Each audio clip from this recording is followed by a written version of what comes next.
Bonjour mes petits phoenix, c'est Kuro et aujourd'hui je suis de retour pour faire une vidéo top 10 des meilleurs stands de JoJo.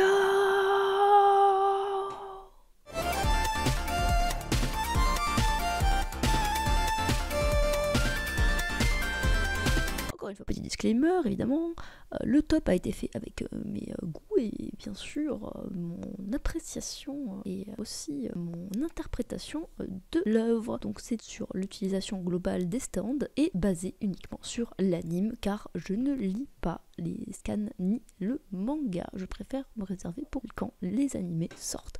Voilà, des bisous, restez prévenants dans les commentaires évidemment et n'hésitez pas à me donner votre propre top. C'est parti. Alors non, c'est pas parti. Autre détail que je n'ai pas mentionné parce que ce n'était pas le cas à ce moment-là. La vidéo a été écrite et tournée avant la sortie de la dernière partie de JoJo sur Netflix. Donc s'il manque des stands qui sont très forts et qui sont cette partie-là, et bien malheureusement elles n'y seront pas. Je pense à certains d'ailleurs justement. Donc voilà, cette vidéo ne prend pas en compte la dernière partie sortie en animé. Voilà. Numéro 10, Metallica de Risotto Nero. Metallica est un stand multiple constitué de centaines de petits stands, vaguement humanoïdes, de la taille d'un dé à coudre. Metallica est capable de modifier la forme des métaux et également de les rassembler en utilisant des champs magnétiques. La principale technique de ce stand est de transformer le fer du corps de ses adversaires en objets tranchants, lames, de rasoir, ciseaux, clous, etc., etc. Directement de l'intérieur, ce qui permet de tuer l'adversaire très rapidement si ce dernier fait l'erreur de se placer dans le rayon d'action de Metallica. Ce stand est également capable de partiellement rendre son utilisateur translucide et donc quasiment invisible, toujours en utilisant le champ magnétique. Si une personne a trop de son fer transformé par ce stand, il meurt d'insuffisance ferreuse, du coup, plus le combat s'éternise, plus Risotto est avantagé. Numéro 9, Purple Raze de Pannacotta Fugo. Purple Raze est un stand de corps à corps surpuissant. En effet, sur ses premières phalanges et ses doigts se trouvent des capsules qui renferment un virus mortel. Si Purple Raze frappe quelque chose, les capsules se brisent et peuvent tuer n'importe quel être vivant en moins de 30 secondes. Elles peuvent aussi se détacher du point pour atteindre une cible éloignée ou au cas où son coup serait arrêté ou dévié. Le principal problème de Purple Raze est qu'il est très impulsif. Il frappe partout, comme le dit Abakio, en faisant référence au tempérament de Fugo. Et surtout, le virus est mortel pour tout le monde, même les alliés de Fugo. Il est le seul à y être immunisé. De plus, il est maniaque de la propreté, surtout celle de son corps. Et comme il donne l'impression d'être enragé, du fait qu'il bave, il se déconcentre très vite quand sa bave le touche. Il est à noter que le virus ne supporte pas la lumière, du coup en plein jour et en gardant une bonne distance, on ne risque pas grand chose. Numéro 8, The Grateful Death de Prosciutto. Ce stand est capable d'accélérer le vieillissement de toute personne aux alentours jusqu'à la mort. Plus le corps est froid, moins le pouvoir de Grateful Dead est efficace. Grateful Dead étant couvert d'yeux, il est impossible de le surprendre. Prosciutto peut lui-même manipuler son âge, rajeunissant ou vieillissant à volonté. Numéro 7, Green Day de Cioccolata. Green Day est capable de projeter dans l'air et sur une très grande surface des spores qui seront fatalement absorbés par les ennemis. Les spores ont le pouvoir de faire pourrir ce qu'elles ont infecté, en commençant par les extrémités, les doigts, les cheveux, etc. À la condition que la victime descende à une altitude plus basse que son altitude actuelle. Par exemple, une personne sera attaquée par la pourriture si elle descend un escalier. Si elle le monte en revanche, il n'y a pas de problème. Normalement, Green Day s'utilise en conjonction avec le Oasis de Seco. Numéro 7, Cream Vanilla Ice. Ce stand surpuissant possède une caractéristique mortelle. Sa bouche renferme un vide absolu, auquel seul Vanilla Ice et lui peuvent résister. Comme ce n'est guère pratique de manger ses adversaires, Cream se mange lui-même après avoir au préalable mangé Vanilla Ice. Ainsi, il se transforme en une boule de vide capable de pulvériser n'importe quoi, invisible et intouchable, puisqu'immatériel. Cream renferme l'attaque et la défense ultime. En fait, le seul point faible de Cream que Vanilla Ice doit compenser est comme il est dirigé par ce dernier et qu'il est dans un espace différent, il attaque à l'aveugle. Du coup, périodiquement, Vanilla Ice ressort en partie de la bouche de Cream pour voir où est l'ennemi. Numéro 5, Man in the Mirror de Illusio. Illuso, je sais pas trop comment on prononce, je me souviens plus. Il est relativement faible vis-à-vis d'autres stands mieux bâtis pour le corps à corps, mais il a la capacité d'attirer les gens dans les miroirs. Ainsi fait, les adversaires d'Illusio se retrouvent dans un genre de dimension parallèle où ils ne peuvent utiliser leur propre stand, puisque Illusio n'a pas permis au stand de venir. Si Man in the Mirror se déplace dans les miroirs, il le fait également dans les miroirs brisés. Ce stand semble être un condensé de Death 13 et de Hanged Man de la 3e partie. Top 4, Killer Queen de Yoshikage Kira. Là, on va parler là. Ce stand est capable de transformer quelque chose en bombe. Une fois fait, cette chose explosera ou fera exploser une personne la touchant. Killer Queen, je suis désolée, je suis traumatisée, n'est pas limité aux objets, il peut également piéger une personne et de manière générale tout ce qui peut toucher. Killer Queen peut également mettre quelque chose dans son ventre à la manière d'un petit tiroir qui peut laisser ouvert. Dans le gant gauche de Killer Queen se trouve une deuxième bombe nommée Sheeterhead Attack. Heart Attack. Bon, je suis nulle en anglais, vous le savez maintenant. Elle ressemble à un petit tank avec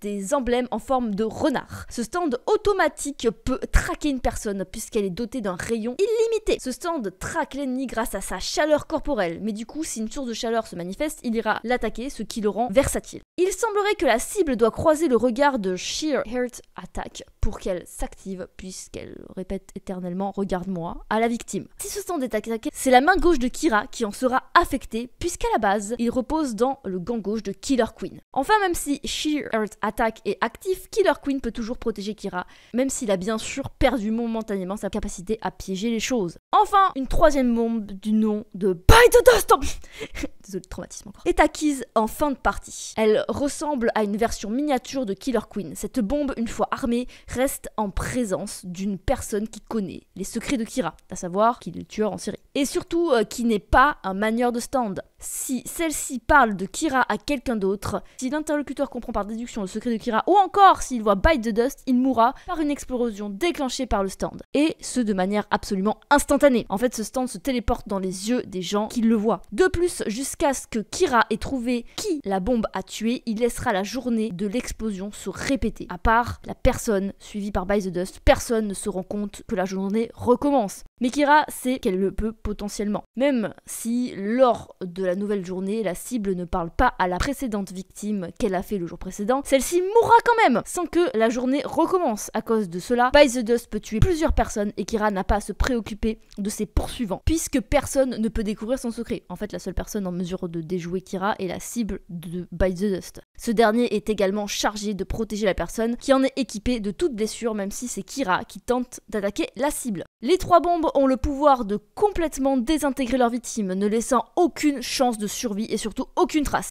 Un des principaux défauts de ces stands est que seule une bombe peut être active. De ce fait, Kira peut en un instant désactiver une bombe qu'il a armée pour pouvoir redevenir opérationnel. Numéro 3, King Crimson Epitaph Diavolo ou Vinegar d'Opio. Il s'appelle Vinegar, je savais pas, jusqu'à chercher le nom. Alors là, va falloir s'accrocher.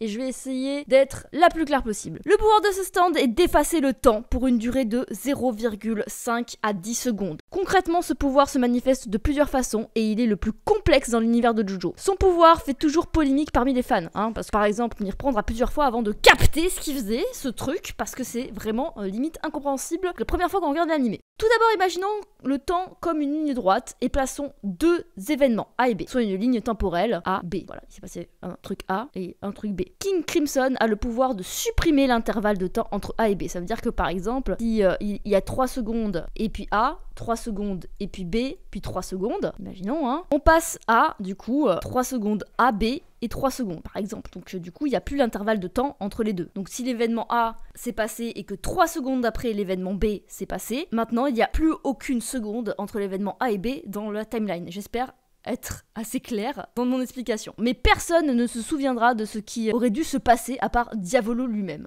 C'est logique puisque le temps étant effacé, on peut se souvenir de quelque chose qui n'a jamais eu lieu. Cela ne tient pas vraiment de la mémoire. Durant un intervalle de temps égal à celui qui sera supprimé, le boss, parce que Diavolo c'est le boss pour ceux qui n'ont pas vu, j'espère que vous regardez pas la vidéo alors que vous n'avez pas vu la saison. Le boss peut agir normalement durant le temps effacé. Il voit les différents mouvements des gens et des stands tandis que les autres personnes, elles, continuent leur action normalement au moment où King Crimson a activé son pouvoir. Lorsque le stand s'arrête d'effacer le temps, les victimes ne se souviennent plus de ce qui s'est passé. Le boss continue d'interagir avec l'environnement, mais seul le résultat de ses actes demeurera. Si une balle le traverse, la balle continuera son chemin normalement, mais le boss ne sera pas blessé car il aura effacé le moment où il a été touché. Exemple de ce pouvoir, lorsque le boss se bat, il peut effacer le temps, se déplacer jusqu'à l'endroit où finira le mouvement de sa victime, placer un couteau à cet endroit, le pouvoir s'arrêtant, l'effet sera le même que si sa victime s'était jetée sur le couteau. Un autre effet que si le boss s'apprête à recevoir un projectile dans les prochaines secondes, il peut effacer le moment où cela arrive. Un point faible est que le boss ne peut pas attaquer une personne durant le temps effacé. S'il le fait, le temps ayant été effacé, il ne l'aura en fait jamais attaqué, vu que c'est effacé. Lorsque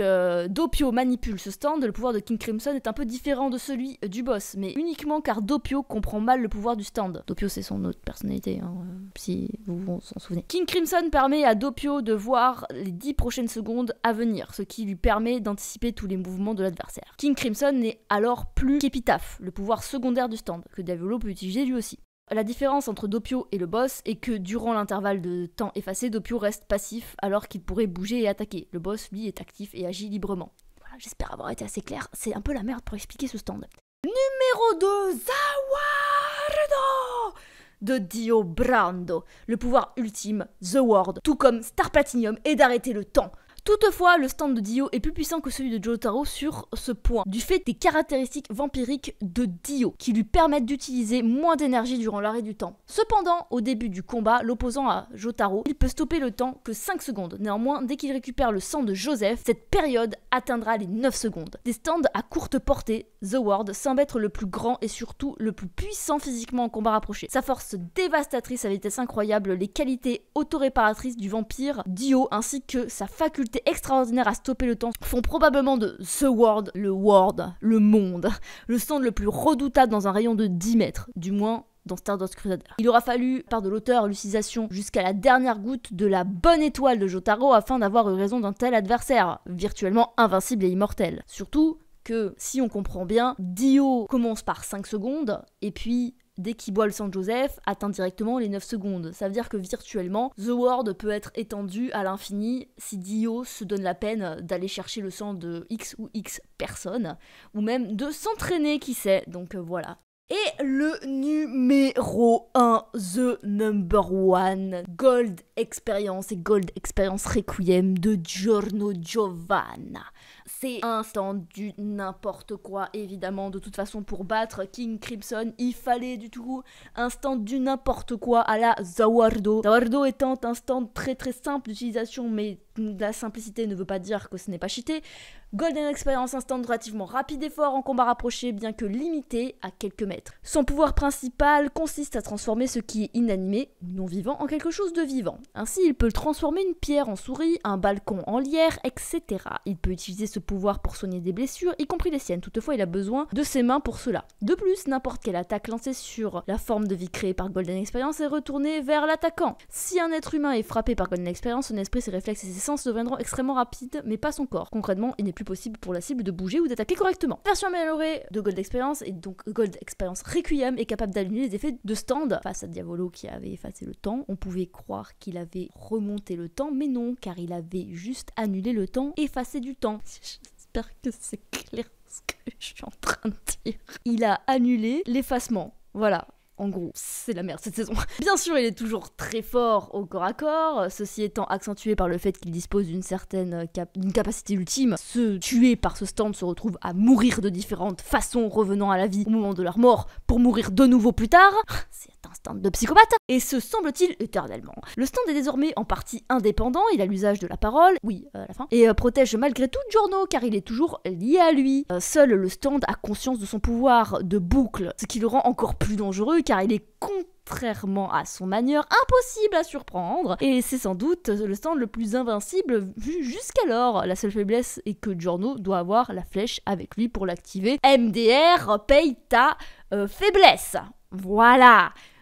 Ce sera tout pour ce top des stands dans JoJo.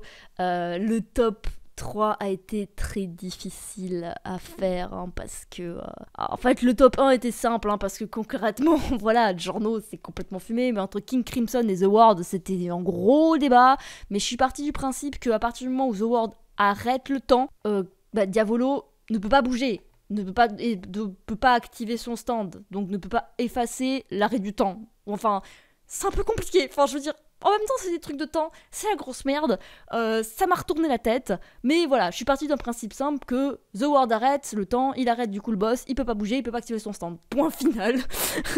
J'ai pas été chercher plus loin les gars, parce que sérieusement déjà que pour vous expliquer King Crimson, et après expliquer que Golden Experience en fait annule juste le truc, enfin c'est bon c'est la merde. Merci à la saison évidemment, voilà, d'avoir foutu des stands qui t'arrachent le crâne, mais voilà, l'auteur on t'aime fort. Allez, je vous fais des bisous, je vous dis à une prochaine pour une prochaine vidéo, c'était Kuro. Ciao ciao.